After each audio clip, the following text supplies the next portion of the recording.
पहिल्यांदा मला anti addiction बद्दल माहित पडलंय, तर मला असं वाटलं नाही कधी की ह्या गोष्टी म्हणजे डॉक्टर आजपर्यंत डॉक्टरनी पण या गोष्टीला नकार दिलाय की दारू कोणी सोडू शकत नाही किंवा जे स्मोकिंग टाइम आहे तो कोणी म्हणजे सोडू शकत नाही. पण एक्झॅक्ट खरोखर रियान्सचे आभार मानतो की आजपर्यंत मी गावामध्ये 20 लोकांना ह्याची अँटी एडिक्शनची बॉटल दिलेली आहे. याच्यामधल्या 6 लोकांनी प्रॉपर दारू सोडलेली आहे.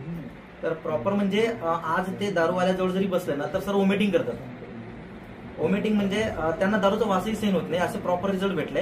आणि खरोखर एक जर बघितलं ना तर या म्हणजे ज्या गावामधल्या स्त्रिया आहेत त्या आजपर्यंत मला म्हणजे काहीतरी वेगळ्या नजरेने पाहत होत्या, पण आज मला त्या भाऊ या नजरेने पाहतात. मला तेच खूप मोठा आनंद होतो की खरोखर रियान्स एकदम खरोखर अँटी एडिक्शन रियान्स एकदम बेस्ट आहे आणि नशामुक्तीसाठी एकदम बेस्ट आहे. तर हे प्रत्येकाने वापरावं आणि प्रत्येकाने द्यायलाच पाहिजे असं मला वाटतं.